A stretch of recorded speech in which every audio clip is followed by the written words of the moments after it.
వీళ్ళు ఒక సందర్భంలో ఫిలిస్తీన్లు అనే వాళ్ళ చేతిలో వీళ్ళు ఓడిపోయారు. ఇశ్రాయేలీలు ఓడిపోతే, అరే ఎందుకు ఓడించాడు మనల్ని, మన దేవుడు యేసు, మన దేవుడు అయినటువంటి యేసు నిబంధన మందసం ఒకటి ఉంటుంది, అంటే 10 కమాండ్మెంట్స్ అంటారు కదా, ఆ 10 కమాండ్మెంట్స్ని ఒక పెట్టెలో పెట్టుకుని మోస్తూ ఉంటారు వీళ్ళు. ఎక్కడికి వెళ్తే అక్కడికి తీసుకెళ్తూ ఉంటారు. ఆ నిబంధన మందసాన్ని తీసుకొచ్చి మన దగ్గర పెట్టుకుందాం, అప్పుడు మనం గెలుస్తామని చెప్పి.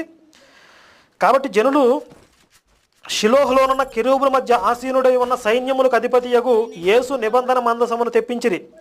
ఏలి యొక్క 2 కుమారులైన హోప్నియును పీనిహెసును అక్కడనే దేవుని నిబంధన మందసం వద్ద ఉండిరి. యేసు నిబంధన మందసము దండులోనికి రాగా ఇశ్రాయేలీలందరూ భూమి ప్రతిధ్వనించునంత గొప్ప కేకలు వేసిరి. వెళ్ళి ఆ యేసు నిబంధన మందసాన్ని, ఆ 10 కమాండ్మెంట్స్ని తీసుకొచ్చి వాళ్ళ మధ్యలో పెట్టుకున్నారు, ఎప్పుడైనా యుద్ధంలో గెలుస్తామని చెప్పి. అంటే యుద్ధ వీరుడు యేసు యుద్ధ భూమిలోకి ప్రవేశించాడు. అప్పుడు ఏమైందో చూడండి, ఇప్పుడు ఏమో సీన్ మారిందని చూడండి. ఇప్పుడు